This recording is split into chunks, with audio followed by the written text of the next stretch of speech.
हम सब बड़े गौरवशाली हैं कि अभी तक हम दूसरी व्यवस्था के पर्वों पर, उनके उत्सवों पर विचार विमर्श करते थे और वजह बेवजह उन पर चर्चा में उलझे रहते थे। लेकिन वक्त बड़ा महत्वपूर्ण है, कब बदल जाए कोई पता नहीं। तो आज वक्त ने बड़ी अच्छी करवट बदली है कि हम अपने मूल सभ्यता के जो पर्व है, उत्सव है, गौरवशाली अतीत है, आज बीआरसी के माध्यम से हम समय समय पर उन पर चर्चा करते हैं। आज भी एक सुंदर विषय है जिस पर चर्चा हम करेंगे। भीमा कोरे गांव और उससे बाबा साहब का संबंध निश्चित रूप से आप सभी भली भांति परिचित है। आज की चर्चा में हम जो कुछ भी कहेंगे वो सब आप लोग भली भांति जानते हैं। फिर भी एक सिलसिलेवार जो हमारा मकसद है बीआरसी का, चूंकि किसी भी संभ्रांत समाज के ये जिम्मेदारी है कि वो अपने गौरवशाली इतिहास के बारे में जाने, और न केवल जाने बल्कि उस पर विस्तार पूर्वक चर्चा करें और उसे सरलता के साथ आम लोगों तक ले जाएं। क्योंकि एक मजबूत समाज के लिए उसके अतीत को जानना बहुत जरूरी है, ऐसा महापुरुषों ने भी कहा है। तो भले ये बात आज बाबा साहब से जुड़ी है, हमने प्रयास किया है कि हम इस घटना से बाबा साहब के संबंध आपके सामने रखें, लेकिन लगभग ये सभी महापुरुषों के विषय में एक अच्छी अवधारणा का बताने का अवसर है। भीमा कोरे गांव जो अभी 1 जनवरी को है, पूरी दुनिया में जिसे नववर्ष के रूप में लोग मनाते हैं, क्योंकि हमने भी ऐसा ही देखा था तो हम लोग भी इसे नव साल के रूप में अब तक मनाते रहे। भीमा कोरे गांव तो मैं तो व्यक्तिगत रूप से अपनी बात बता रहा हूँ, जब से द मूवी के मूवमेंट की शुरुआत हुई, सरदेव भंते जी के मार्गदर्शन में सीखने का अवसर मिला, तो मैं तो अपना व्यक्तिगत जो अनुभव है मेरा, मैं तो तभी से समझ पाया इसको ठीक से। तो आइए सम्मानित सज्जनों, आज भीमा कोरे गांव पर चर्चा करने से पहले भले एक छोटी सी जानकारी मैं आपको दे रहा हूं। ये जो भीमा कोरे गांव है तब से प्रचलित हुआ, तो बहुत लोग इसका अध्ययन कर रहे हैं सोशल मीडिया के माध्यम से, साहित्य के माध्यम से, एक दूसरे की वार्ता के माध्यम से। ये एक शोषण की, अन्याय की, अत्याचार की, जाति भेद की, अमानवीय व्यवहार की, उत्पीड़न की, असमानता की, इन सबसे बदला लेने की एक घटना है, एक प्रतिशोध है। और ये महाराष्ट्र में जो अभी चर्चा कर रहे थे डॉक्टर साहब, असल में जो मूल रूप से जो घटना है, ये छत्रपति शिवाजी महाराज की मृत्यु के बाद उनके बड़े पुत्र संभाजी महाराज को सत्ता मिलने के बाद से शुरू होती है।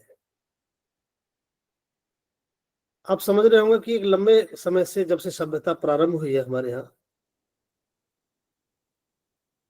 तो यहाँ ब्राह्मणों का सारा मामला ब्राह्मण कम्युनिटी का है। वहीं से इसकी शुरुआत है, और शुरुआत से आशय ये है कि इन पेशवाई ब्राह्मणों के द्वारा हमारे लोगों के पास जो अन्याय अत्याचार किया, धार्मिकता की आड़ में उनको इंसान भी नहीं रहने दिया, पराकाष्ठा हो गई। तब ये आज यानी 1 जनवरी को सन 1818 में जो संग्राम हुआ महारों के बीच में, अभी जैसा लिखा है उसमें 500 महार हैं और 28,000 पेशवा हैं। प्रतिशोध इस कदर था कि 500 महारों ने उन 28,000 पेशवाई ब्राह्मणों को खत्म कर दिया, परास्त कर दिया। ये प्रतिकार की, आक्रोश की बहुत बड़ी घटना है। यानी इतने आक्रोश में थे इस व्यवस्था के प्रति, जिन्होंने संभाजी के टुकड़े टुकड़े कर दिए हत्या कराने के बाद पेशवाई ब्राह्मणों ने। तो इसके प्रतिशोध में जो महार समाज के लोगों ने, उन्हें समय मिला, अवसर मिला 1818 में ब्रिटिश गवर्नमेंट के जमाने में, तो ये प्रतिकार जब हुआ, आक्रोश इतना जबरदस्त था कि जैसे बहुत बड़ी तैयारी में थे, कब अवसर मिले इसका बदला लेने का, और ये ऐसा ही हुआ। और यहां तक है कि उस घटना के बाद फिर जो गले में हाड़ी पीछे झाड़ू की जो परंपरा थी, उसका अंत हुआ। और एक लंबी दास्तान है इसकी। मैं तो सिर्फ आपका ध्यान इतना बताना चाहता हूं कि इस जातीय भेदभाव शोषण का जो अंत उस घटनाक्रम ने किया, फिर एक समय बीता और उसके बाद यह बाबा साहब अम्बेडकर का आगमन हुआ। बाबा साहब अम्बेडकर का आगमन हुआ तो बाबा साहब के बारे में बताने से पहले किसी भी महापुरुष को समझने के लिए महान व्यक्तियों को समझने के लिए यह आवश्यक है कि वो क्या पसंद करते थे, वो क्या कार्य करते थे, कैसा सोचते थे, किन किन चीजों को पसंद करते थे, क्या क्या चीजें नापसंद थी। मैं सिर्फ आपका ध्यान आज इस बात पर रखना चाह रहा हूं कि महापुरुषों को समझने का जो तरीका है, महापुरुषों को जानने का जो तरीका है, उनसे जो सीखने का जो ढंग है, वो सबसे महत्वपूर्ण इस बात को जोड़ देता है कि पहले उन महापुरुषों की क्या क्या पसंद थी, क्या वो पसंद करते थे, क्या नापसंद करते थे, क्या स्वीकार करते थे, क्या अस्वीकार करते थे, कैसा वो बोलते थे, क्या करते थे। ये उनके कुछ कार्य हैं, उनकी कुछ फितरत है, जिनका अध्ययन करके हम उन महापुरुषों के बारे में, उनके व्यक्तित्व के बारे में हम समझ सकते हैं। तो आज बाबा साहब अम्बेडकर का जो रिलेशनशिप हम वहां बता रहे हैं भीमा कोरेगांव से, भले ही आप सब लोग इसे भली भांति जानते हैं, लेकिन जो बताने की जो बात है, जिस पर आज हम विचार करना चाहिए, वो ये है कि बाबा साहब अम्बेडकर का भीमा कोरेगांव का जो विजय स्तंभ है, वहां प्रत्येक वर्ष 1 जनवरी को जाना, वहां बैठना और चिंतन करना, ये एक बड़ी बात है। इसका मतलब बाबा साहब अम्बेडकर जिस बात को पसंद करते थे, ये घटना जो हजारों साल का जो आक्रोश था, जो प्रतिशोध था, जो अमानवीय घटना थी, शोषण उत्पीड़न का जो अंत हुआ, उसके लिए जिन योद्धाओं ने अपने जीवन को समाप्त कर दिया, जिसके लिए वो लड़े, मौत से जूझे और एक अमानवीय व्यवस्था का अंत किया, इसका मतलब बाबा साहब इसको पसंद करते थे। बाबा साहब उन महान सपूतों को श्रद्धांजलि अर्पित करने जाते थे। अपने जीवन के साल का मंगलारंभ बाबा साहब अम्बेडकर भीमा कोरेगांव के उस विजय स्तंभ से करते थे। बाबा साहब की ये पसंद थी, बाबा साहब को ये अच्छा लगता था। मेरा कहने का तात्पर्य है कि बाबा साहब अम्बेडकर के अंदर भी उनके प्रति कृतज्ञता का भाव था, जिन्होंने एक अमानवीय व्यवस्था को नष्ट किया, जो एक अमानवीय व्यवस्था के लिए लड़े। तो बाबा साहब अम्बेडकर की 2 बातें, एक तो ऐसे शहीदों को, ऐसे क्रांतिकारी योद्धाओं को, उनकी शहादत को नमन करना, उनके प्रति कृतज्ञता ज्ञापित करना, और अपने वहां जाकर के अपने मन को, अपने भाव को, अपनी अनुभूति को संतुष्ट करना। इसका मतलब बाबा साहब की पसंद, बाबा साहब की जो, आप इस बात को महसूस करें कि जो बाबा साहब के अंदर जो एक भाव था किसी चीज को पसंद करने का, उनके अपने जीवन की शुरुआत उस वक्त पर कैसी थी। इसीलिए महापुरुषों की घटनाओं को पढ़ना उनके व्यक्तित्व को समझने के लिए बहुत जरूरी है। बाबा साहब के अंदर भी, चूंकि बाबा साहब निश्चित रूप से उस सामाजिक भेदभाव को जूझ रहे थे, उसको समझ रहे थे, उसको झेल रहे थे, तो बाबा साहब भी अपने आप को वहां से प्रेरित करने के लिए, अपने अंदर ऊर्जा का संचार करने के लिए निश्चित रूप से समझ जाते थे। तो ये एक हमारे महापुरुष की पसंद का मामला उनके विचारों को परिलक्षित करता है कि बाबा साहब अम्बेडकर के दिलो दिमाग में, उनके जहन में किस चीज को वरीयता देना था। इसलिए न केवल बाबा साहब अम्बेडकर के प्रति, बल्कि हम चाहेंगे कि हम जो लोग हैं, जिन्हें लोग एक उम्मीद भरी नजर से देख रहे हैं कि वो समाज का मार्गदर्शन करें, इसलिए हमारा ये दायित्व है कि हम महापुरुषों को, जीवन की घटनाओं को महत्वपूर्ण ढंग से देखें, एक अलग नजरिए से देखें। हम व्यक्तिगत जानकारी जुटाना तो बहुत सरल है, कौन महापुरुष कब पैदा हुआ, कौन कौन सी घटनाएं कब घटी, समय, तारीख, दिन, ये तथ्यात्मक जानकारी है, निसंदेह ये आवश्यक है। लेकिन एक और बड़ी चीज है जो बहुत ज्यादा जरूरी है, महापुरुषों के व्यक्तित्व को समझने के लिए उन हालातों का भी अध्ययन करना पड़ता है, किन परिस्थितियों में कैसे काम किया, उनकी कार्यशैली क्या थी, हालात ऐसे थे तो वो कैसे काम करते थे। इसलिए हमारा आपका ये जिम्मा है कि हम महापुरुषों के व्यक्तित्व को समझें। और अभी हमसे गलती क्या हो रही है, हम अधिकांश में मैं भी जाकर देख रहा हूँ, तमाम छोटे बड़े मंचों पर जाने का मुझे भी श्रद्धेय महंत जी के निर्देशानुसार अवसर मिलता है। मैं जाकर इस बात का अवलोकन कर रहा हूँ, देख रहा हूँ, अपना तजुर्बा आपके सामने रख रहा हूँ कि मंचें बहुत अच्छी होती हैं, वहां बैठे लोग एकेडमिक रूप से बहुत योग्य होते हैं। बाबा साहब अम्बेडकर ही नहीं, बुद्ध से लेकर के आज तक के जो हमारे महापुरुष हैं, हमारे समाज के अच्छे लोग हैं, उनके बारे में जानकारियां उनके पास बहुत सटीक है, उनके तथ्य बहुत अच्छे हैं, वो जानकारियां बहुत सुंदर देते हैं, उनके संबोधन भी बहुत अच्छे होते हैं।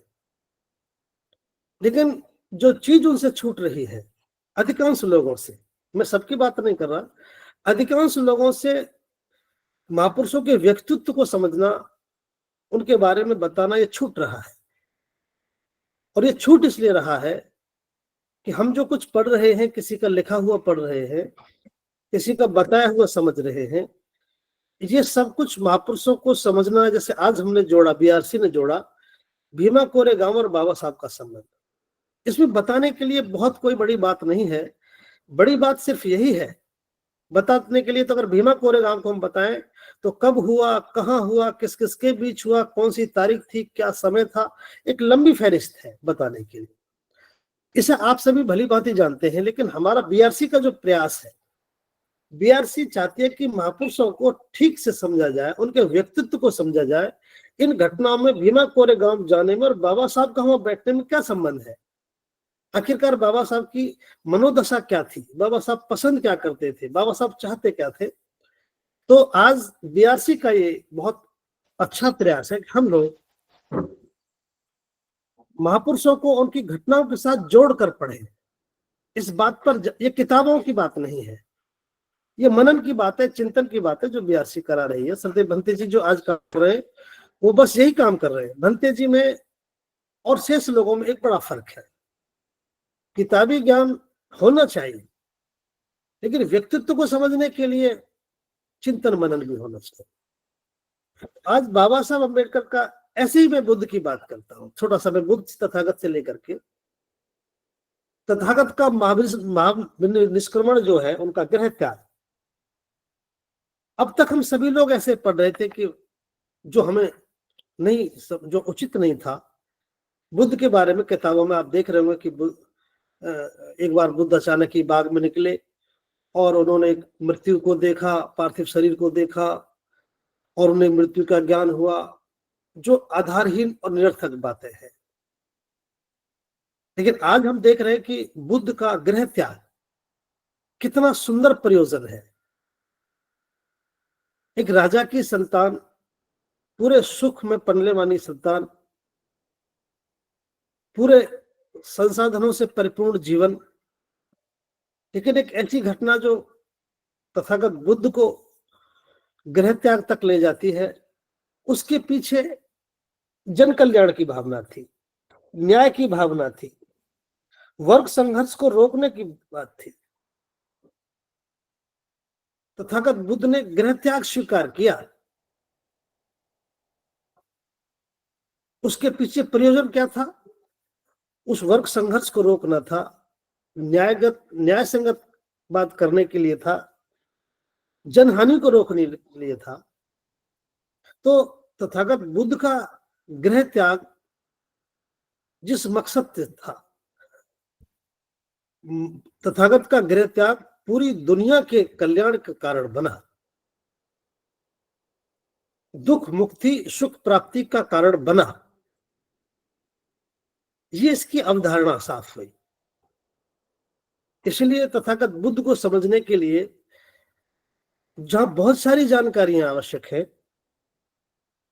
अगर तथागत बुद्ध का गृह त्याग जैसा हमें परंपरागत रूप से बताया उस मकसद से होता तो हमारे काम के तथागत नहीं थे, लेकिन हमें यथार्थ तब पता लगा। तो अब हमारी समझ में आया कि तथागत बुद्ध का गृह त्याग किस लिए था। तो गृह त्याग में सिद्धार्थ गौतम से बुद्ध बनने तक का जो सुंदर सफर है, वो दुनिया के लिए कल्याण उसमें छुपा है, इस घटनाक्रम। ऐसे ही बुद्ध के बाद, ये बहुत प्राचीन काल, हजारों साल का मैं आपको बता रहा हूं, अगर आधुनिक भारत में ऐसे ही ठीक आए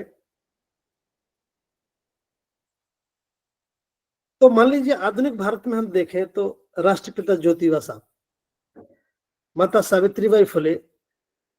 मैं इसीलिए बाबा साहब की बात बताने से पहले मैं आपको बता रहा हूं कि हमें महापुरुषों को समझने के लिए घटनाक्रम को समझना जरूरी है, ताकि हम ये समझ सकें कि उनका व्यक्तित्व क्या था, वो चाहते क्या थे, और जो वो चाहते थे क्या उसके अनुरूप हमें क्या करना चाहिए। हम लोगों को ये बात, कम से कम कुछ लोगों की बात समझ में आनी चाहिए। हम महापुरुषों को ठीक से समझें। निश्चित रूप से उनकी जानकारी हमारे पास विस्तार पूर्वक है, लेकिन उनकी जो अवधारणा थी, देखिए कोई भी साधारण व्यक्ति जब महानता की तरफ बढ़ता है तो महानता की तरफ बढ़ने के कौन कौन से कारण थे, और उन कारणों को लेकर के उन्हें समझेंगे तो फिर जन कल्याण का काम बहुत आसान हो जाए, उनको बताने का काम बहुत आसान हो जाएगा। आधुनिक भारत में जिसे बाबा साहब अम्बेडकर ने अपना गुरु कहा, मार्गदर्शक कहा, आप समझ सकते हैं जिस व्यक्ति को बाबा साहब अम्बेडकर ने अपना आदर्श माना हो। तो मैं छोटी सी घटना बता रहा हूं। जैसे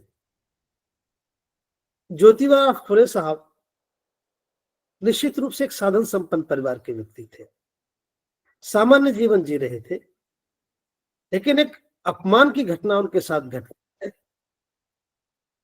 और अपमान की घटना घटती है,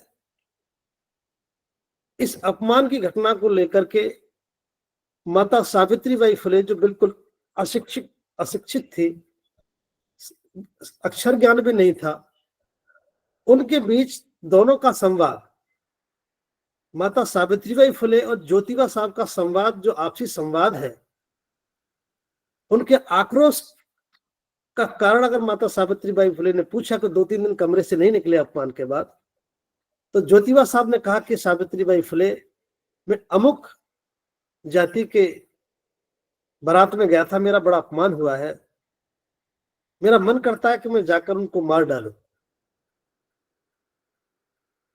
अब आप समझ देखिए, माता सावित्रीबाई फुले उनसे कहती है कि ज्योतिबा साहब, आपका एक दिन में इतना बड़ा अपमान हो गया, आप इतने व्याकुल हो गए, यहाँ तो हजारों लाखों लोगों रोज इतने अपमानित होते हैं, रोज मरते हैं, जिंदा होते हैं। अगर मारना ही चाहते हैं तो उस व्यवस्था को मारो जो रोज हजारों लाखों लोगों का अपमान करती है। अगर आप ऐसा करते हैं तो मैं आपके इस संघर्ष में जीवन पर्यंत कंधे से कंधा लगाकर साथ रहूंगा। धैर्य के साथ, एक समझ के साथ माता सावित्रीबाई फुले का यह कहना उनके आक्रोश पर पानी डालने जैसा था। एक साथ उनके मन में परिवर्तन हुआ, समझ विकसित हुई और दोनों ने संकल्पित हुए। उस छोटे से संवाद ने उनके आक्रोश की, उनके प्रतिशोध की, बदला लेने की भावना की दिशा बदल दी और उसका परिणाम ये हुआ कि दोनों ने आज साथ रहने के संकल्पित हुए, जीवन जीने के मकसद को बदला। ये उसका कारण बना। इसी जिस मकसद के लिए काम करना शुरू किया, पता लगा कि कारण ये था, तो शिक्षा का काम शुरू किया। ज्योतिबा साहब ने माता सावित्रीबाई फुले को पढ़ाया, उनको पढ़ाया तो फिर उन्होंने पढ़ाने के लिए स्कूल खोले, तो स्कूल में पढ़ाने का सिलसिला शुरू किया। उससे पहले प्रयास करने पर ही उनके चेहरे पर कीचड़ फेंकी गई। पंचायत होना, मैं छोटी छोटी बात इसलिए बता रहा हूं कि कैसे जीवन की जब तक महापुरुषों को समझने के लिए उनके साथ जुड़ी घटना को समझने से उनके व्यक्तित्व का पता चलता है। घर से बेदखल कर देना, बेदखल हुए तो पंचायत हुई। पंचायत में पहली बार किसी महिला का पंचायत के चबूतरे पर आकर कहना कि हे सभासदों, रुको, आपने मेरे जीवन के बारे में फैसला सुनाया है, मुझे बोलने का हक है। अगर पढ़ने से, ज्ञान पाने से महिलाएं विधवा हो जाएंगी तो मैं दो अनर्थ, अगर अनर्थ हो जाएंगे तो मैं दो अनर्थ कर रही हूं। अगर शिक्षा पाकर हमारी महिलाएं, बहन बेटियां विधवा हो जाएंगी, ये पाप है, तो मैं दो पाप कर रही हूं। नंबर एक तो ये कि मैं खुद पढ़ रही हूं, ये पहला पाप। दूसरा, मैं महिलाओं को पढ़ा रही हूं, दूसरा पाप। इन दो पाप करने के बाद भी मेरा पति जिंदा है, स्वस्थ है, और ये लड़कियां जो नन्ही मुन्नी बच्चियां हैं, इनकी तो शादी भी नहीं हुई है, ये विधवा कैसे हो जाएंगी।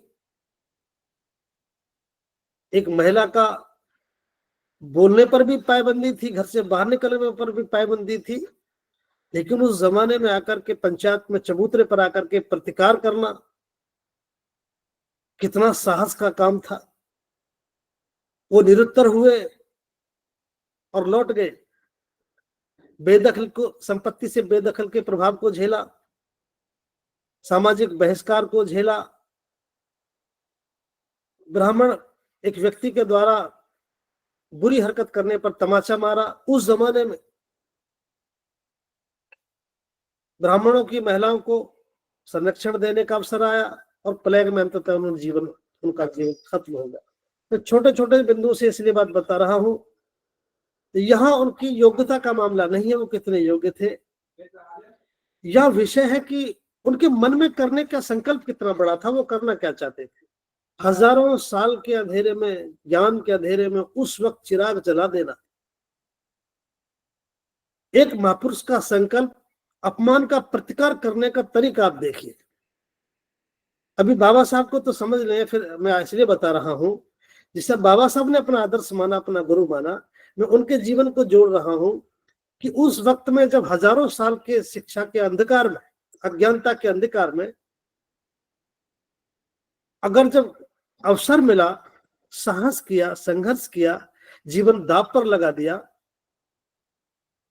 भले ही चेहरे पर कीचड़ पड़ी, भले ही सामाजिक बहिष्कार हुआ, भले ही संपत्ति से बेदखल हुए, तमाम तरह के झंझावत से जूझने के बाद ज्योतिबा फुले, माता सावित्रीबाई फुले के अदम्य साहस ने हजारों साल के अज्ञानता के अंधेरे में शिक्षा का चिराग जला दिया। और न केवल चिराग जलाया, बल्कि उस वक्त 17 स्कूल खोले।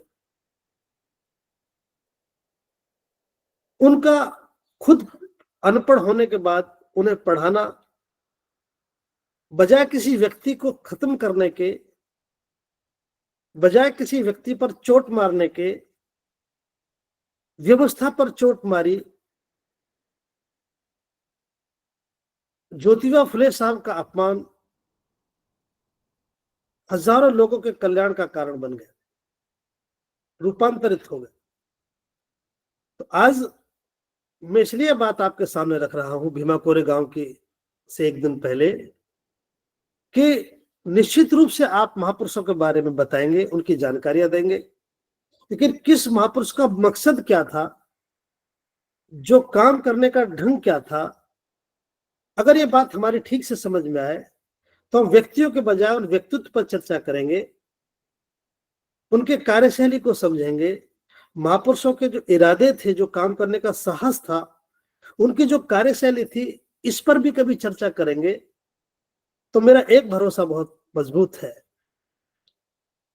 जहां आप लोग सभी लोग जानकारियां देते हैं, मैं आज समझ पाया हूं यहां सरदेव भंते जी के प्रशिक्षण में बैठने के बाद, किसी भी शिक्षा का तात्पर्य तब तक कुछ भी नहीं है तब तक वो लोगों को आंदोलित न करे। और मुझे पूरा भरोसा है, आप भले ही किसी महापुरुष के बारे में तथ्यात्मक जानकारी दें, यह आवश्यक तो है, लेकिन आंदोलित करने के लिए तो व्यक्तित्व ही पढ़ाना पड़ेगा। अगर लोगों को आंदोलित करना है तो हमें महापुरुषों के व्यक्तित्व को पढ़ाना पड़ेगा, उन घटनाओं को बताना ही पड़ेगा जिनसे जीवन बदला। आकाश वो घटना और वो संवाद ज्योतिबा फुले माता सावित्री के बीच ना हुआ होता, अगर भले ही वो अशिक्षित थे लेकिन विचार समझ बहुत ऊंचे दर्जे की थी, उस वक्त माता सावित्रीबाई फुले का यह कहना कि आप एक दिन में विचलित हो गए, यहां तो लोग रोज मरते हैं, रोज अपमान होता है, अगर मारना ही है तो उस व्यवस्था को मारो जो रोज लोगों का अपमान करती है। इन शब्दों में बड़ा धैर्य था, बड़ा संयम था, एक बड़ा संकल्प था। अगर इस घटना का वर्णन हम नहीं करेंगे तो बहुत कमी रह जाएगी। उसके बाद फिर ज्योतिबा फुले साहब का पारिवारिक बहिष्कार, संपत्ति से बेदखल होना, भरी पंचायत में प्रतिकार करना, ये एक अदम्य साहस है, अद्भुत उदाहरण है।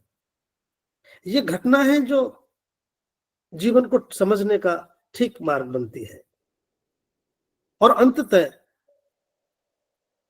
जिस मकसद के लिए उन्होंने संकल्प लिया, जीवन समर्पित किया, राष्ट्रपिता ज्योतिबा फुले और माता सावित्रीबाई फुले, वो हमारे हजारों साल के अज्ञानता के जीवन में चिराग जलाने में सफल हुए।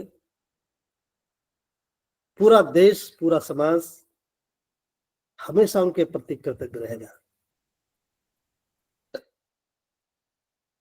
उनका जाना और बाबा साहब अम्बेडकर का पैदा होना कितना संयोग है। और फिर बाबा साहब अम्बेडकर का ये कहना कि मैं ज्योतिबा फुले साहब को अपना गुरु मानता हूं, अपना आदर्श मानता हूं। इधर दो घटना में इसलिए महत्वपूर्ण बता रहा हूं, इधर बाबा साहब अम्बेडकर का ऐसे महापुरुष को अपना आदर्श मानना, और इधर भीमा कोरेगांव पर जाकर कृतज्ञता प्रकट करना, यह बाबा साहब के चरित्र को दर्शाता है। बाबा साहब के दिमाग में जो बीज था विचारधारा का, वो यहीं से समझ में आता है। आप समझने के बाबा साहब अम्बेडकर के अंदर विचार का क्या स्वरूप रहा होगा। दोनों ही घटना बहुत सुंदर है। ऐसे महापुरुष को अपना आदर्श मानना जिन्होंने संपूर्ण जीवन तमाम विरोधाभासों के बाद शिक्षा के लिए समर्पित कर दिया। उनकी समझ में आया कि मेरा अपमान अज्ञानता के कारण हुआ है, अशिक्षा के कारण हुआ है, और फिर उन्होंने उसको पूरा किया। इधर बाबा साहब अम्बेडकर का उन भीमा कोरेगांव पर जाना, विजय स्तंभ पर के नीचे बैठना और अपने उन 500 योद्धाओं को कृतज्ञता ज्ञापित करना, ये बाबा साहब के जीवन को, उनकी सोच को दर्शाता है, बाबा साहब की सोच को दर्शाता है। इसलिए हमें महापुरुषों के व्यक्तित्व को समझने के लिए उनके कार्य को, उनकी सोच को, उनकी पसंद को, उनकी नापसंद को, उनकी जीवन की कार्यशैली को समझ करके बताने का जो काम करना है। ये इसलिए जरूरी है कि समाज को आंदोलित करने के लिए महापुरुषों के जीवन की घटनाओं का ठीक से बताना, उनके अर्थ को जोड़ना, यही सार्थकता है। आधुनिक भारत में हम बाबा साहब को अगर ठीक से समझते हैं तो भीमा कोरेगांव को समझकर, भले ही भीमा कोरेगांव का एक गौरवशाली इतिहास है, भारत में ऐसा उदाहरण नहीं, दुनिया में ऐसा उदाहरण नहीं मिलता, प्रतिशोध की आग इतनी जबरदस्त ऐसा उदाहरण नहीं मिलता। जितना हमारे साथ क्रूरता की, जितना शोषण किया, जितना उत्पीड़न किया, जितना अन्याय अत्याचार किया, सही समय मिला तो समझ सकते हो कि उनकी बाजुएं कितनी जोर से फड़क रही होंगी इस अवसर के लिए, जबकि अंग्रेज की सेना ने मना कर दिया था लड़ने के लिए। एक तरफ 28,000 सैनिक पेशवाई ब्राह्मण और एक तरफ ये हमारे 500 योद्धा, लेकिन उन्होंने कहा नहीं, ये जंग तो आज होनी है। और इतना आक्रामक प्रहार था, केवल 12 घंटे लिखे इसमें, मैंने पढ़कर देखा, 12 घंटे के समय में ही इतना जबरदस्त संग्राम हुआ कि आज भी उसको सोचकर समझकर रोंगटे खड़े होते हैं। और बाबा साहब अम्बेडकर को बात पसंद आई। तो आधुनिक भारत में बाबा साहब अम्बेडकर ने जहां से विचार लिया, जहां से तैयार किया, हम तो कह सकते हैं कि बाबा साहब जिस मिट्टी से बने हैं, उस मिट्टी को गूंथने में, उस मिट्टी को तैयार करने में फुले दंपति जैसे महापुरुष और हमारे 500 योद्धा, निश्चित रूप से उनकी सुगंध, उनकी ताकत, उनकी शक्ति उस मिट्टी में है। बाबा साहब, अब मैं थोड़ा सा बाबा साहब के विषय में आपको प्रकाश डाला। बाबा साहब को हमें इसी तरह समझना होगा। मैं कुछ उदाहरण दे बता रहा हूं, दोनों घटना का कैसे बाबा साहब में परिलक्षित होते हैं। ये दोनों ही ज्योतिबा फुले साहब का और भीमा कोरेगांव की घटनाओं का क्या प्रभाव है बाबा साहब के व्यक्तित्व पर, मैं थोड़ा सा हम ये आपको बताने का प्रयास करेंगे। उदाहरण के लिए, इससे पूर्व की घटना में भी हमने ये बीआरसी के द्वारा आपको अवगत कराया गया। भले ही बाबा साहब अम्बेडकर की उम्र 7 साल रही जब उनका प्रवेश हुआ, और पहले दिन जब उनको पानी पीने का, पूरे दिन पानी पीने का मौका नहीं मिला, घर लौट कर आए। पहले दिन की बात बता रहा हूं, ये मैंने भंते जी की देशना में सुना है। पहले दिन बालक भीम, बचपन की घटना है, पहले दिन स्कूल गए और लौट कर के आए, बस्ता रखा, माँ नहीं थी उनकी, बुआ थी, उन्हीं को माँ कहते थे। उन्होंने कहा कि बस्ता रखा, मुझे पानी चाहिए। फटाफट पानी दिया, पानी पीकर चैन मिला, चेहरे सुर्ख था, गर्मी से तप रहे थे। तो पूछा कि बुआ या माँ जो उनकी थी उस वक्त, उनको माँ कहते थे अथवा बुआ, मुझे ठीक से पता नहीं है। उनका माँ, मैं सुबह से प्यासा हूं, मुझे पीने के लिए पानी नहीं दिया। पानी क्यों नहीं पीने देते? तो बुआ ने कहा, बेटा घर से पानी पी के जाया कर और घर आकर पी लिया कर, हम लोगों को पानी पीने की इजाजत नहीं है। ऐसा कहते हुए दोनों का संवाद इतना मार्मिक है, बच्चे के चेहरे पर लालामी धूप की तपस और उनकी ममता, ऐसा बताते बताते उनकी आंखों में आंसू आ गए। बालक भीम का साहस देखिए, बुआ को रोता देखकर उन्हीं का दुपट्टा लिया, उनके आंसू पहुंचे और कहा, बुआ चुप हो जा, बड़ा होकर पहली लड़ाई पानी की लड़ूंगा। ये कौन बोल रहा था? ये बाबा साहब अम्बेडकर। बालक भीम की जो आवाज थी, निश्चित रूप से इसमें किसी जो जिस मिट्टी से बाबा साहब बने थे, इसमें जरूर उसका लक्षण था। ये बहुत जबरदस्त बात है। बाबा साहब में प्रतिकार की एक आक्रोश तो पहले से ही था। तो उस वक्त बाबा साहब का 7 साल की उम्र में कहना कि मां चुप हो जाओ, उनके आंसू पहुंचे, कहा कि पहली लड़ाई पानी की लड़ूंगा, और आप जानकर हैरान होंगे कितना सुंदर संयोग है। और बाबा साहब अम्बेडकर को 20 मार्च सन 1927 को पहली लड़ाई पानी की लड़नी पड़ी। भले वो मान सम्मान स्वाभिमान के लिए थी, अपने आप को आदमी ठहराने की थी, समाज को सिद्ध करने की थी कि हम भी आदमी हैं। 20 मार्च को 1927 को जब बाबा साहब अम्बेडकर ने चौबदार तालाब में अपनी उंगली से पानी को स्पर्श किया, ये घटना 27 की है। निश्चित रूप से पहली लड़ाई बाबा साहब ने पानी की लड़ी और मान सम्मान का मामला तय किया और कहा कि हाँ हम भी आदमी हैं, सिर्फ इतनी सी बात तय करने के लिए। और जब वहां पूरे उस पानी को छूने में जो संघर्ष हुआ, लाठी चार्ज हुई, लहू लुहान कर दिए लोग, निहत्थे लोग मारे। बाबा साहब अम्बेडकर के साथ जीवन में पहली बार 5000 लोग आंदोलन में उतरे। बाबा साहब के जीवन का पहला आंदोलन था। उस वक्त बाबा साहब की उम्र 26 वर्ष थी। नहीं 27 में, 26 नहीं थी। मैं तो 17 की बात नहीं, ये 27 की बात है। 36 साल की उम्र थी। तो मैं इसलिए कह रहा हूं कि बाबा साहब अम्बेडकर का जो आक्रोश था, उनका जो व्यक्तित्व है, उनमें जो काम करने का तरीका है, वो बहुत नैतिक बल के साथ है, नैतिक साहस के साथ है, कोई औपचारिकता नहीं है। वहां केवल ये साबित करने के लिए हम भी आदमी हैं, हम भी इंसान हैं, इतना साबित करने के लिए बाबा साहब अम्बेडकर का पहला ही मूवमेंट इस काम के लिए शुरू हुआ और लड़ाई लड़नी पड़ी पानी की।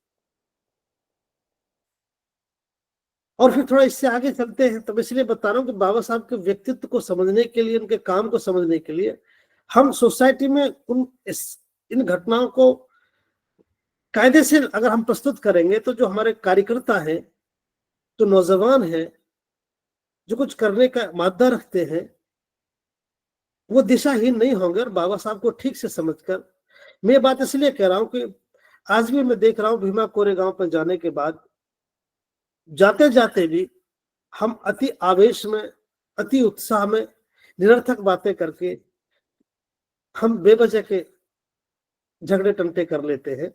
तो हम कुछ लोगों की ड्यूटी है कि हम भीमा कोरेगांव का मतलब क्या था, इसका अर्थ क्या है और हमें क्या करना है, हमें यहां तक लोगों को लाना ही चाहिए। अगर ये बात हम समझाने में सफल हुए तो निश्चित रूप से बाबा साहब अम्बेडकर का जो मकसद था, चाहे वो भीमा कोरेगांव का संघर्ष है, चाहे तथागत बुद्ध का गृह त्याग है, चाहे बाबा साहब के संपूर्ण जीवन का अर्थ है, आप अच्छे से अध्ययन कर लेना। इनका एक ही अवधारणा है, एक ही इनका विषय है। ये सब कुछ एक व्यवस्था के खिलाफ काम हुआ है।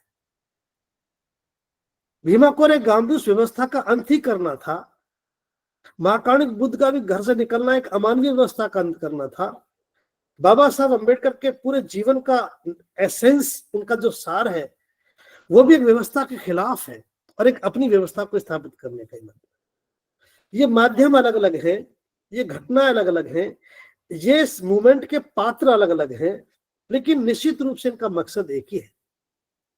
अभी जैसे चौबदार तालाब के बाद मनुस्मृति दहन का, आप, मैं इसलिए बता रहा हूं कि एक महापुरुष के इरादे कितने मजबूत थे। वो कुछ मतलब क्या कर गुजरना चाहते थे। इसी घटना से प्रेरित होकर सन 27 से उन लोगों को, निहत्थे लोगों पर लाठीचार्ज हुआ, उनको मार डाला, चोटें बहुत आई, काफी लोग उसमें जख्मी हुए। बाबा साहब इतने द्रवित हुए, वहीं बाबा साहब संकल्पित हुए, जैसे सन 17 में संकल्पित हुए नौकरी से इस्तीफा देकर। तो यहां बाबा साहब अम्बेडकर ने कहा कि मैं इस व्यवस्था को समूल जड़ से नष्ट करना चाहता हूं, जो इनकी जनक है, जो जाति की भेदभाव की जनक है, जो महिला पुरुष में भेदभाव करती है, जो छुआछूत करती है, जो अमानवीय है, जो निंदनीय है। और बाबा साहब ने घोषणा करके, सार्वजनिक रूप से घोषणा करके, जगह, तारीख, समय, स्थान तय करके किसी धर्म की सर्वोच्च पुस्तक को जला डालना, जो उनकी संविधान थी।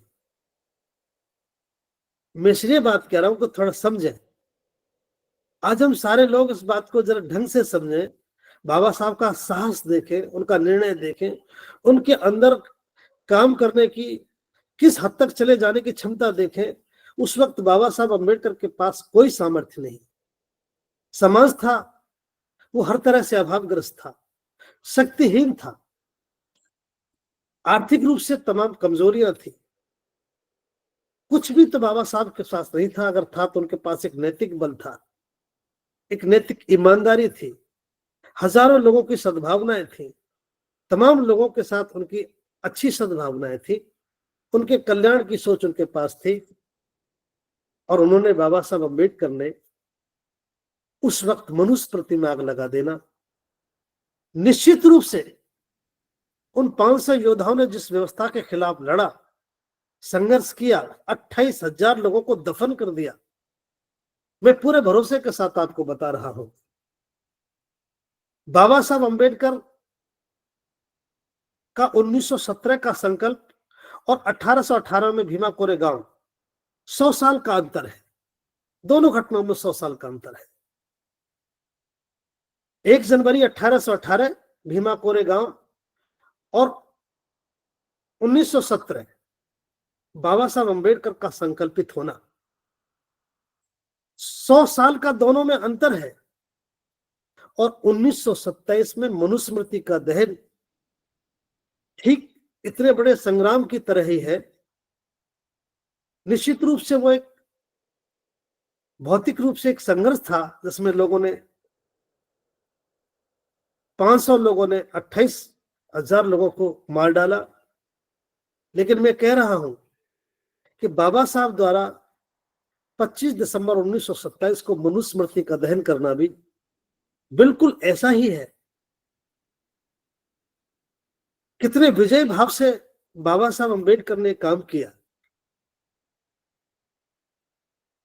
बाबा साहब के अंदर भी एक बहुत बड़ी आग थी, प्रतिशोध था। बाबा साहब भी उस व्यवस्था को अंत करना चाहते थे जो हजारों साल से समाज में गैर बराबरी का काम कर रही थी। तो बहुत बाबा साहब अम्बेडकर के क्रियाकलापों में, बाबा साहब के निर्णय में ये सब कुछ दिखाई देता है। बाबा साहब कोई वैसे ही भीमा कोरेगांव बैठने नहीं जाते थे, उनके अंदर भी एक बहुत बड़ी आग थी। बाबा साहब अम्बेडकर भी बहुत आहत थे। निहत्थे लोगों पर लाठियों से वार कर देना, चौबदार तालाब पर पानी के लिए संघर्ष करना, प्रकृति ने सारे संसार में जीवों के लिए, इंसान तो छोड़िए, जीवों के लिए भी सब कुछ बराबर तैयार जो किया, वो सूर्य की रोशनी, हवा, प्रकाश, पानी। और हमारे महापुरुष को हमारे लिए पानी के लिए संघर्ष करना पड़ा। हमारी दयनीय स्थिति को देखा, दोनों में बिल्कुल समानता है। संघर्ष यह वैचारिक संघर्ष है। तो एक व्यवस्था के खिलाफ बाबा साहब अम्बेडकर ने इतना बड़ा संघर्ष वैसे नहीं कर दिया। इस संघर्ष में 25 दिसंबर 1927 मनुस्मृति के दहन में वो आग बाबा साहब की दिखती है जो भीमा कोरेगांव के वक्त बाहरों में रही होगी। ज्योतिबा साहब के अंदर भी वो आग जो उस वक्त लगी, उनके अंदर जो प्रतिकार की भावना बनी, उनमें जो आक्रोश पनपा, यह बदस्तूर चला आ रहा है और सभी महापुरुषों ने इसके प्रति काम किया है। कहीं कोई औपचारिकता नहीं निभाई। मैं जो आपको ध्यान जो आकर्षित करना चाह रहा हूं, जिनके मकसद तय हो गए, जिनका जीवन का कोई मकसद बन गया, अगर ज्योतिबा राव साहब फुले की बात कोई समझ में आई तो उन्होंने काम किया। बाबा साहब अम्बेडकर ने उनको आदर्श माना, उनकी बात समझ में आई तो काम किया। अगर कृतज्ञता प्रकट करने के लिए बाबा साहब अम्बेडकर वहां जाते हैं तो बाबा साहब अम्बेडकर ने केवल कृतज्ञता प्रकट, औपचारिकता नहीं कि वो काम भी पूरा का पूरा किया। तो वहां एक व्यवस्था का जैसे अंत हुआ, वैसे ही बाबा साहब अम्बेडकर ने अपने हाथों से, भले ही उनके आग लगाने के बाद पूरे देश में आग लगी, चर्चा हुई, विद्वान लोग बैठे, अंततः बाबा साहब अम्बेडकर विजयी भाव से रहे। एक व्यवस्था बाबा साहब ने परास्त की। मैं ये सिलसिला इसलिए बताया आपको आज कि तब तक हम महापुरुषों को समझने के लिए उनके जीवन की घटनाओं का अध्ययन नहीं करेंगे। उन्होंने ऐसा क्यों सोचा, उन्होंने ऐसा क्यों किया, ऐसा करने के पीछे उनकी अवधारणा क्या थी। और मैं थोड़ा सा आपको आगे 5 मिनट ही लूंगा बस आपके। जैसे आधुनिक भारत में हम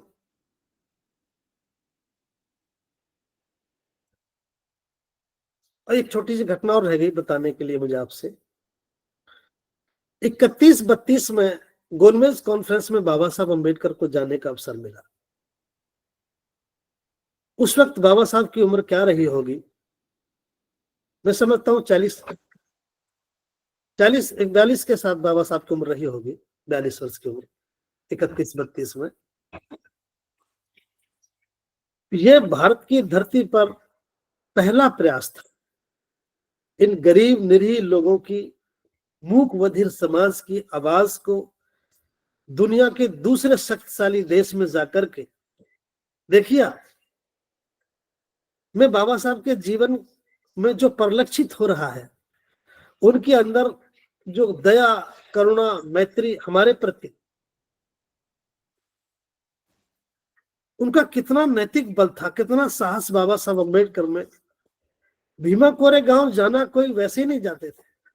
31-32 में जब बाबा साहब अम्बेडकर वहां पहुंचे, बरतानिया सरकार के सामने एक डीफ एंड डफ सोसाइटी, जो बिल्कुल गूंगी बहरी सोसाइटी, जो बोल भी नहीं पाती, मांस के लोथड़े जैसी सोसाइटी, उनका नेतृत्व करने का साहस, एक पिता की जैसी भावना। अवसर बाबा साहब अम्बेडकर को मिला तो धरती के दूसरे हिस्से पर भी हमारी आवाज को बुलंद करने का काम, हमारे दुख दर्दों को बताने का काम, हमारे हक हकूक की बात को उन्हें बताने का काम बाबा साहब अम्बेडकर ने कोई अनायास ही नहीं कर दिया। इसलिए ये जितने भी बाबा साहब अम्बेडकर के प्रयास हैं, जितना बाबा साहब अम्बेडकर का संघर्ष है, बाबा साहब के प्रति, बाबा साहब की हमारे प्रति जो संवेदनशीलता है, बाबा साहब ने जिस तरह हमारे दुख दर्दों को समझा है, बाबा साहब ही हैं जिसने ऐसे समाज का नेतृत्व करना स्वीकार किया। वरना जो समाज मांस के लोथड़े जैसा है, उसका कौन भला नेतृत्व करने का समझेगा। इसलिए बाबा साहब अम्बेडकर का जो जो जीवन का जो निर्माण हुआ है, वो ऐसे ही नहीं हो गया। इन हालातों ने, समाज की स्थिति ने, महापुरुषों के अध्ययन ने, इन सब ने मिलकर बाबा साहब अम्बेडकर के जीवन को, उनके कर्तव्य जीवन, उनके आचरण को तैयार किया है। तो इसलिए महापुरुषों को ठीक से समझना है तो उनके जीवन की घटनाओं पर सोचो। आज श्रद्धेय भंते करुणासिंह राहुल जी जो चिंतन कर रहे हैं, बस दोनों यही फर्क है। किताबी ज्ञान से भी आगे बढ़कर भक्ते जो महापुरुषों को समझ रहे हैं और फिर जो समझा रहे हैं, उनमें व्यवहारिक फर्क यही है। भंते जी अति सामान्य तरीके से लोगों को बता रहे हैं, जीवन की घटनाओं को बता रहे हैं, जीवन के मकसद को बता रहे हैं। आप जंगल की आग पढ़ लीजिए, आंदोलित सा हो जाता है एक साथ पूरा मन। ऐसे ही मैं छोटा सा प्रसंग सुनाकर आधुनिक भारत में, आज बाबा साहब भले ही हमारे बीच में नहीं है, मैं एक छोटा सा दृष्टांत मान्यवर साहब का भी बताना उचित समझूंगा। साहब भी एक सामान्य व्यक्ति थे, अच्छी भली नौकरी कर रहे थे, डिफेंस में थे। लेकिन एक घटना घटती है और काशीराम साहब का एक साधारण व्यक्ति, एक नौकरी पेशे वाला व्यक्ति, उस घटना से रूपांतरित हो जाते हैं और काशीराम से मान्यवर काशीराम, और काशीराम से एक मसीहा काशीराम। ये रूपांतरण ऐसे ही नहीं हो गया, उनके साथ ये घटना घटी। और फिर देखिए, उन्होंने बाबा साहब को ठीक से समझा, चाहे उनका वो आगरा के भाषण था, और ये उनके चरित्र में कैसे परिलक्षित होता मैं बता रहा हूं। इस लोकतांत्रिक देश में जब पूर्ण तरीके की सरकारें चल रही थी, उस सरकार के खिलाफ खड़ा हो जाना, सरकार के खिलाफ साधनहीन समाज का कोई व्यक्ति सरकारों के खिलाफ खड़ा हो जाए, कभी कल्पना भी नहीं कर सकते हम। और उनके नारे, ये उनके नारों से, वोट हमारा राज तुम्हारा, वोट हमारा राज तुम्हारा, भले ही छोटी सी बात थी, लेकिन इस बात के कहने में बहुत बड़ा एक दर्शन है। सामान्य व्यक्ति की भी समझ में आ गई बात। जो जमीन सरकारी है वो जमीन हमारी है, जो बहुजन की बात करेगा वो देश पर राज करेगा। जिसके नारों ने इतना भयभीत कर दिया सरकारों को, और फिर लोगों ने भी कहा बाबा साहब का दूसरा नाम काशीराम, काशीराम, काशीराम तेरी नेक कमाई तूने सोती कौम जगाई। मैं इसलिए बात कह रहा हूं कि महापुरुषों को, सामान्य व्यक्तियों को महापुरुष में बदलते हमने देखा है। अब ये हमारी ड्यूटी है कि हम उन घटनाओं को, उनके कृतित्व को, उनके कार्यों को, उनके गुणों को समझें। ज्योतिबा साहब ने, माता सावित्रीबाई फुले ने विचार को समझा, बाबा साहब अम्बेडकर ने महापुरुषों के गुणों को समझा, समझने का प्रयास किया और वो समझे। मान्यवर काशीराम साहब ने बाबा साहब को ठीक से समझा। अब बाबा साहब के बाद अब मान्यवर काशीराम साहब का आप देखिए तो सही थोड़ा। अब काशीराम साहब ने इस देश में स्मारक स्थलों का निर्माण बताता है कि बाबा साहब के इरादे क्या थे, मान्यवर काशीराम साहब के इरादे क्या थे। विश्वविद्यालयों की स्थापना बताती है कि साहब काशीराम साहब के इरादे क्या थे। जनपदों में आईएएस पीसीएस कोचिंग का स्थापना का मतलब बताता है कि साहब क्या चाहते थे। Doctor Ambedkar fair on wheel, महापुरुषों के मेले लगवा दिए, भूमि आवंटन कर दिए। मैं इसलिए कह रहा हूं कि इनके कार्यों से पता लगता है कि ये महापुरुष चाहते क्या थे, इनके मन में कितना बड़ा साहस था काम करने का, इनके इरादे कितने बड़े थे। इसलिए आइए आज ये बताते हुए कि भीमा कोरेगांव बाबा साहब क्यों जाते थे, बाबा साहब का क्या ताल्लुक था, ये केवल बाबा साहब का ही नहीं बल्कि महापुरुषों को समझने के लिए उनके जीवन की घटनाओं का अध्ययन आवश्यक है। यदि हम बाबा साहब ही नहीं, बाबा साहब, महाकारुणिक बुद्ध, ज्योतिबा फुले साहब, बाबा साहब के बाद साहब काशीराम जी और पेरियार, गाडगे, जितने भी हमारे महापुरुष हैं, हम असल में इनके बारे में तथ्यात्मक जानकारी कर रहे हैं और उन्हीं को मंचों पर बता रहे हैं। मेरा आज आग्रह है बीआरसी की तरफ से, भीमा कोरेगांव पर भी मेरा आपसे निवेदन है। न केवल भीमा कोरेगांव के लिए मैं आग्रह कर रहा हूं, बल्कि आपको जब भी अवसर मिले, आप भले कोई लंबा चौड़ा संबोधन ना दे, किसी की प्रतिस्पर्धा में आकर संबोधन ना करें, विशेष रूप से जो बीआरसी की तरफ से, धमोमी की तरफ से अगर लोग कहीं जा रहे हैं और संबोधन कर रहे हैं, तो मैं तो अनुरोध करूंगा कि इस औपचारिकता के कार्यक्रम को, सदियों बीत गए, हम कुछ मुट्ठी भर लोग तो निकले जिनके संबोधन से अगर लोग आंदोलित नहीं हुए तो फिर संबोधन करना बहुत ज्यादा मायने नहीं रखता। बुद्ध दुनिया में बहुत कम बोले हैं, जो कुछ बोले वो सिद्धांत बन गए। आज उनके सिद्धांतों से तमाम दुनिया लाभान्वित है। ज्योतिबा साहब ने बहुत ज्यादा शोर शराबा नहीं किया, उनके काम ने शोर शराबा किया। उनका एक एक घटना आज भी आंदोलित करती है। भीमा कोरेगांव के 500 ही महायोद्धा थे। आज भी उनके साहस और पराक्रम की बात कही जाती है तो आज भी उनकी गौरवशाली गाथा सुनकर के मन आंदोलित हो उठता है। बाबा साहब अम्बेडकर की एक एक घटना बड़ी आंदोलनकारी है। मान्यवर साहब काशीराम साहब का जीवन के महत्वपूर्ण निर्णय आज भी आंदोलित करते हैं। उनका एक एक नारा सरकारों पर भारी पड़ा, तमाम जनता उनकी एक नारे की मुरीद हो गई। साहब का एक नारा दर्शन बन गया। इसलिए मेरा आपसे आग्रह है कि हम कुछ लोग जब तक महापुरुषों की घटना को नहीं बताएंगे, आपके संबोधनों से लोग आंदोलित ना हो, तो एक बार विचार करें अपने संबोधन पर। क्योंकि श्रद्धेय भंते करुणाशील जी को जब से हमने स्वीकार किया है, जो आपसे हमारे जीवन में आए हैं, आज पूरा देश उनकी धम्म देशनाओं से आंदोलित है। उनकी देशनाएं लोगों के जीवन को रूपांतरित कर रही है। उनकी देशनाओं को सुनकर लोग संबोधन दे रहे हैं।